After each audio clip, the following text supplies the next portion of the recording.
Reach into the cabinet before you reach for your coffee, the orange box, or the powder in the green canister, or the little blue tablets that have lived in your purse for years now. You know that particular low, heavy stillness in the lower belly that sends you there.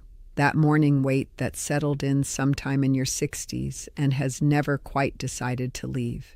If you want to understand why your gut stopped doing on its own what it has always known how to do, I can tell you, it is not about the fiber you are not eating, and it is not about the water you are not drinking. The answer lives somewhere much older and much more specific than that, and it is exactly what we are going to talk about today.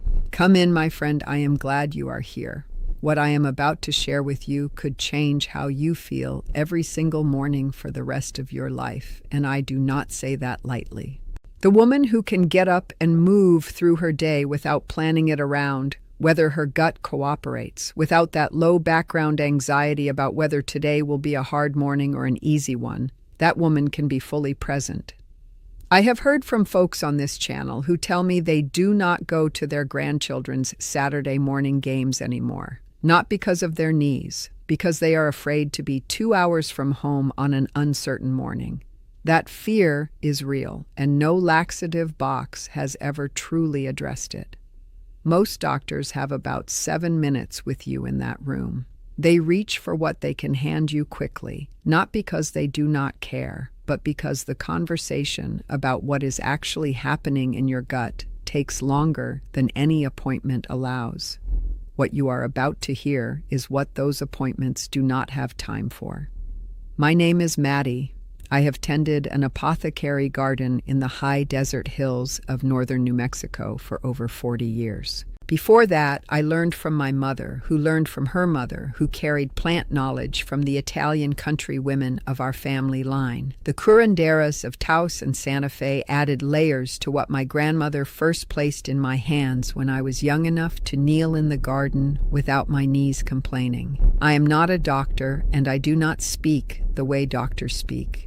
I speak from the plants, from the tradition, from the decades of watching what actually moves through human bodies and what does not. Here is what I want to say to you before we go any further. My grandmother used to say that all disease begins in the belly. Her mother said the same. Every woman who taught me repeated it whenever a new ailment walked through the door. Modern researchers have put this into journal language, but what they have confirmed is what those women were watching with their own eyes for generations. The gut regulates immunity. It shapes the hormones. It determines how the body moves waste through, and it quietly governs the quality of your sleep. They knew this long before any laboratory had a name for it. The old women of my family line did not struggle with constipation the way so many women over 60 struggle with it today. My great-grandmother lived past 83 without a single pharmacy laxative in her house. My grandmother reached 87 with a belly that still knew its own rhythm. That is not exceptional genetics. That is the result of practices they kept without ever calling them a health regimen, because to them it was simply how life was lived. The curanderas of the high desert and the old seed keepers of the region were not mysterious about what they did. They adjusted what they ate and drank with the seasons, with the decades, with the changing needs of the body as it aged. What they did is exactly what I am going to share with you today. Before we begin, I want to tell you something. One part of what you are about to hear is going to surprise you, and not in the way you expect. 9 out of 10 folks who come to me with long-term gut trouble have been doing something they genuinely believe is helping them. It is the very thing that is making the problem harder to solve over time. I also want to tell you that the order of what we cover today matters. Each piece builds on the one before it. Stay through to the end, because what I save for last is what makes everything else work together. Before I go any further, I want to ask something of you. Leave a comment below and tell me your age, and then tell me this. How long have you been reaching for something outside your own body to help your gut move? A few months? A few years? Longer? I read every single comment on this channel, and I mean that. Your answers are what shape what I make next. The people who write to me are the reason this channel keeps going. Here is what we are going to cover today, love. I am going to show you first what happens inside the gut when you rely on a certain kind of daily help for too long, and why that hidden process is the actual root of why constipation deepens after 60 instead of resolving. Then I am going to show you 3 specific things in your cabinet or your routine that are quietly working against the gut's own intelligence, and why they are more harmful in an older body than in a younger one. After that, I am going to give you the replacement practices, the plants, and the morning rituals that the old women of my tradition kept instead, with specific amounts and specific timing. And finally, I will share the masterpiece, the single most important shift I know for restoring the gut's own rhythm after 60, the one I have watched help more struggling bellies than anything else I have recommended in 40 years of working with plants. One quick favor before we begin, friends. Hit the subscribe button if you have not already. Someone found their way here because someone else shared this channel, and there are people in your life who need this too. It costs nothing and takes about 2 seconds, and it means that these old remedies keep finding the folks who need them. That is the only reason I am asking. Now let us begin. Everyone understands that laxatives help move the gut. What very few people are told is what happens inside the gut over months and years of relying on them every single morning. The colon is a muscular tube, roughly 5 feet long, that contracts in a slow, coordinated sequence from top to bottom. This movement, which researchers call peristalsis, is directed entirely by the gut's own internal nerve system. That system has been given the name the enteric nervous system, though the old plant women simply called it the gut's own mind. It has more nerve cells than the spinal cord. It has been doing this work since before you were born. You know that low, rolling pressure that should build naturally in the lower belly on a good morning, the pressure that means the body is ready and doing exactly what it is supposed to do. When that pressure no longer builds on its own, there is a reason, and it usually has a history. The enteric nervous system runs on a chemical messenger called serotonin, and this is where things become specific in a way that matters to you. 95% of all the serotonin in the human body lives not in the brain, but in the gut. It is produced by specialized cells lining the gut wall, and its job there is to trigger the sequential muscle contractions that move waste forward. When these cells are well nourished and the bacterial environment in the gut is healthy, the gut moves on its own without any encouragement from a cabinet shelf. Stimulant laxatives work by forcing the colon to contract from the outside. When this happens every morning, the serotonin-producing cells receive a signal they interpret as, "We are not needed here." Over months, their activity quiets. Over years, it can quiet considerably. The gut that was once managing on its own has learned to wait for an outside prompt every time. The older women in the communities where I learned my practice watched this pattern for generations. They saw neighbors who relied on strong herbal laxatives, needing more and more of them over time. They noted it clearly, without a medical framework, simply as something the belly loses when it is overridden too often. The gut researchers who have followed these traditions have since confirmed exactly what those women observed. That stimulant laxative use is associated with a reduction in the gut's own nerve signaling activity over time. The old women were not surprised to hear it. There is something that matters specifically for bodies over 60.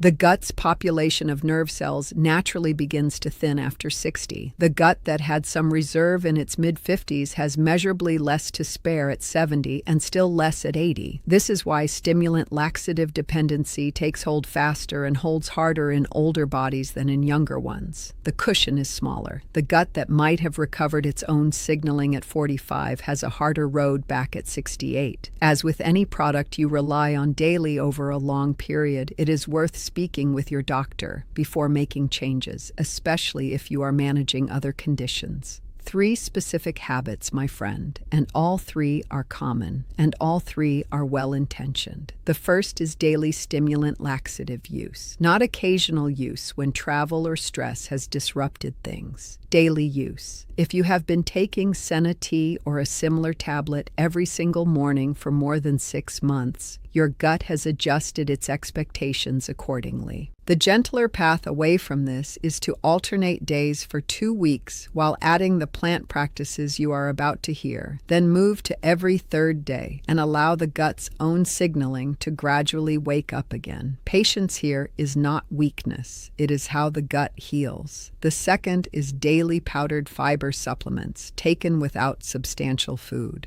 This practice has been recommended for decades by well-meaning doctors and well-meaning television advertisements. But isolated fiber, stripped from its whole plant matrix, behaves differently in an older gut with depleted bacterial diversity. Without enough bacterial activity to process it properly, isolated fiber can sit and create pressure without creating movement.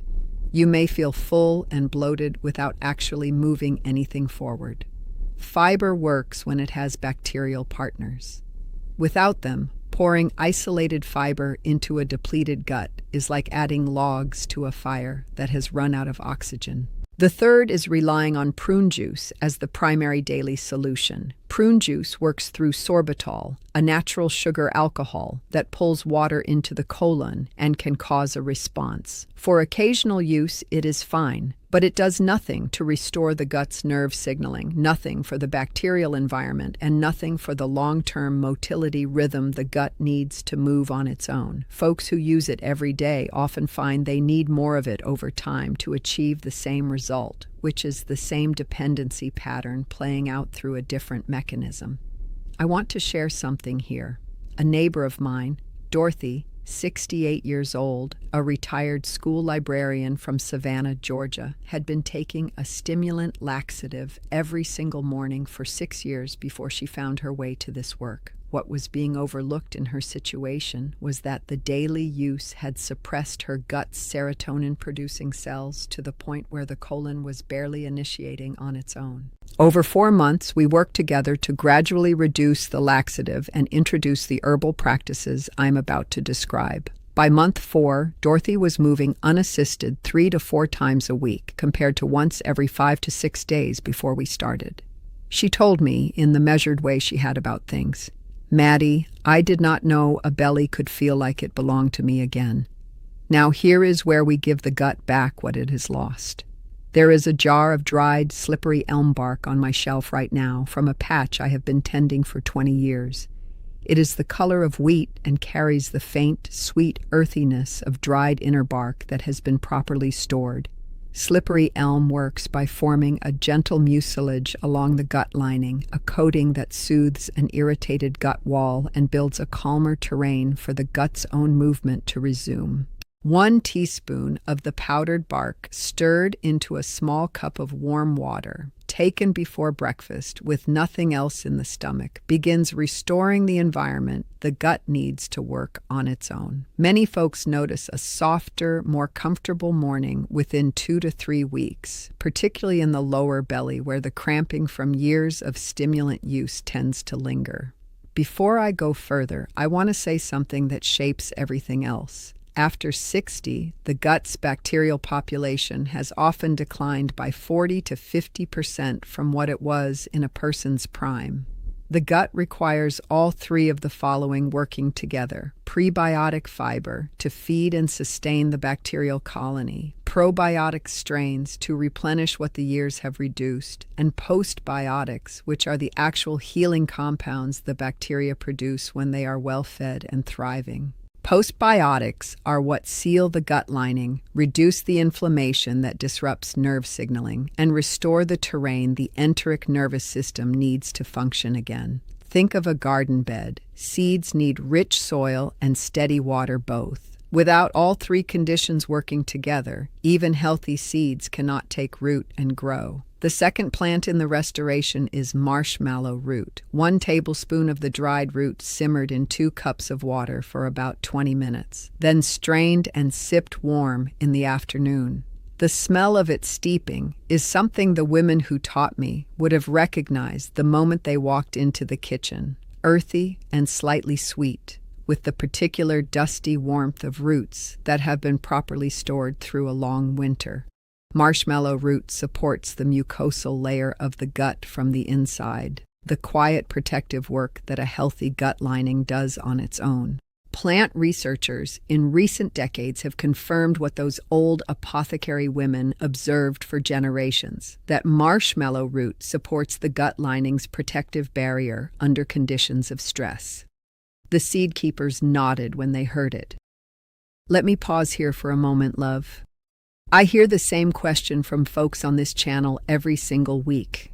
Is there a way to bring the prebiotics, the probiotics, and the postbiotics together in something that is actually easy to take every day? What I have landed on is BoochBod, a kombucha gummy that combines all three. It includes the probiotic strains Lactospore and postbiotics LM1004, which are clinically studied for gut health support, along with prebiotic fiber and the postbiotic compounds the gut lining needs to restore itself. It also contains dandelion root, which the women of this part of New Mexico used every spring to encourage the gut's own cleansing movement, and slippery elm, which we just talked about. It is a gummy, not a pill, which matters for folks who have spent years avoiding capsules. Over 30,000 people are using it daily, and the link is in the description below. And as always, speak to your doctor before starting any supplement, especially if you are on any medication that affects digestion or gut motility. And now I want to share the thing I have been working toward. For over 40 years of working with plant medicine, I have watched one practice do more for gut restoration in people over 60 than anything else I have ever recommended. The old women who taught it to me would have been quietly amused to hear anyone call it a protocol. They simply called it the morning conversation. Here is what it looks like.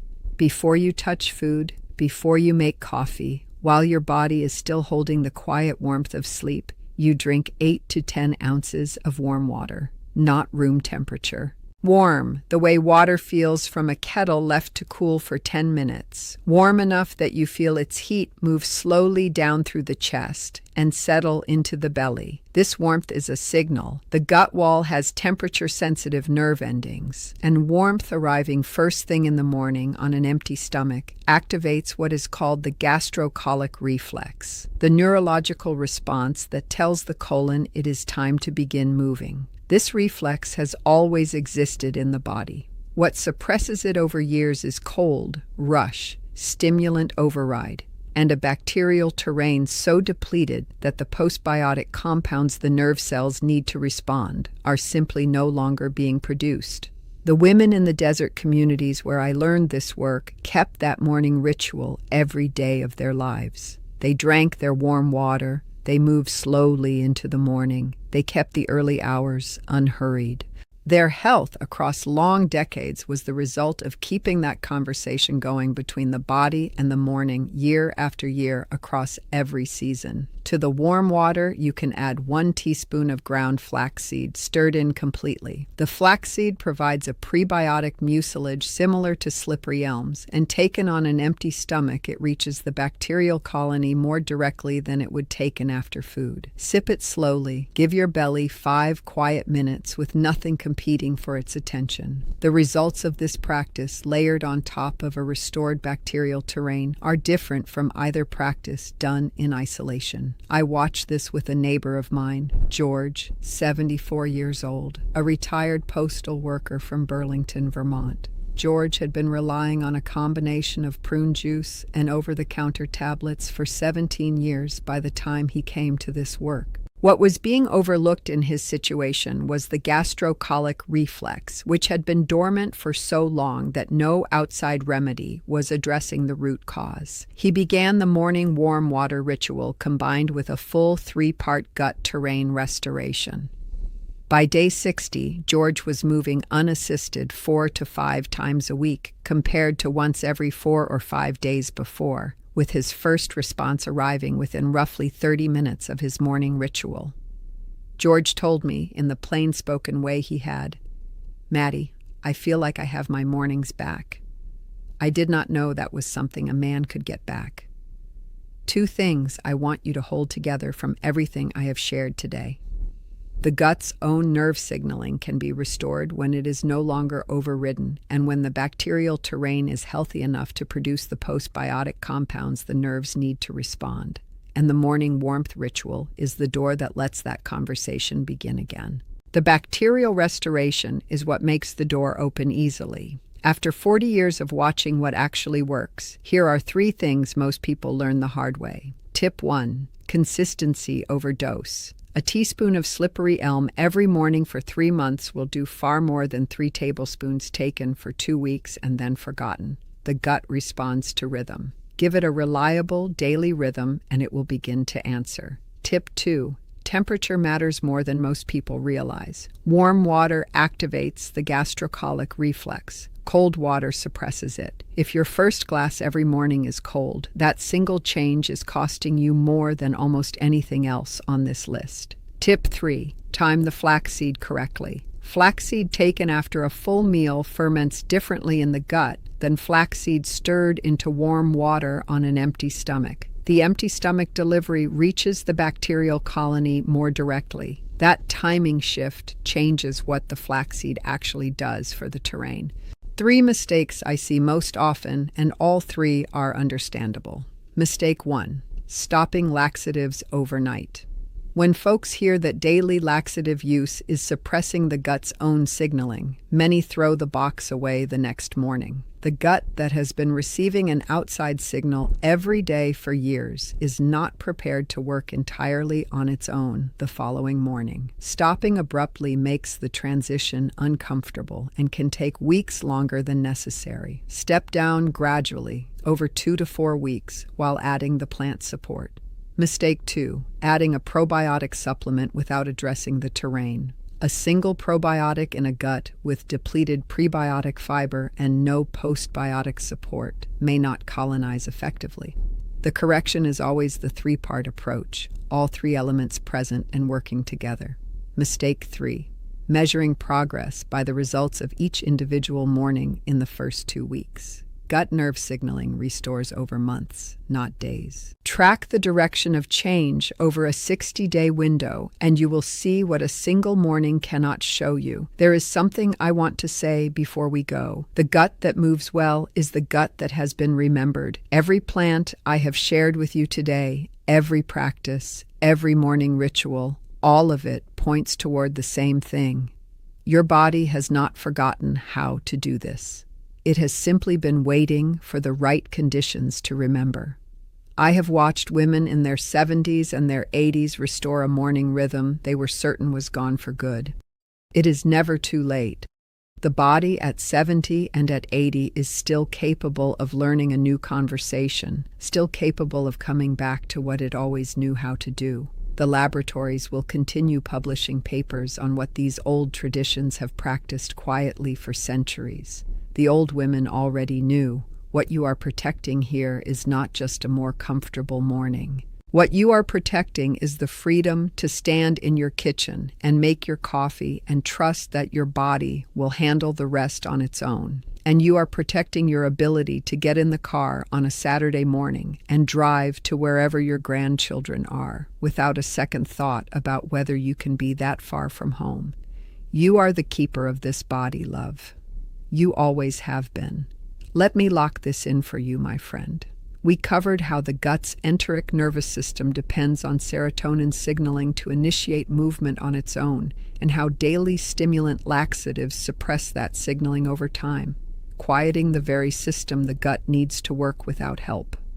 We covered why that suppression deepens after 60, when the gut's nerve reserve is smaller than it was in earlier decades. We covered 3 specific habits to step away from: daily stimulant laxative use, isolated powdered fiber supplements taken without enough bacterial partners to process them, and prune juice relied on as the primary daily fix. We covered the replacement practices: slippery elm bark to soothe and restore the gut lining, the 3-part terrain approach that brings prebiotics, probiotics, and postbiotics together, and marshmallow root tea to protect the mucosal layer throughout the day. And we covered the master practice, the morning warm water ritual that activates the gastrocolic reflex and opens the door for the gut's own rhythm to return, most powerfully when it is layered on top of a fully restored bacterial terrain. If you made it to this point, I am grateful for the time you gave me.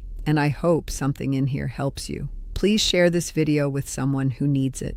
If your sister, your oldest friend, or your husband has been reaching for that laxative box every single morning for years, they deserve to hear this too. Subscribe to this channel if you have not already. I cover the old plant wisdom for older bodies every week, and what I share here does not come with a pharmacy receipt. Leave a comment below and tell me which of these practices you are going to begin with: the morning warm water, the slippery elm, or something else entirely. I read every single comment on this channel, and I want to know where you are starting. The link for BoochBod is in the description below, whenever you are ready to take a look. I will see you in the next one, my friend.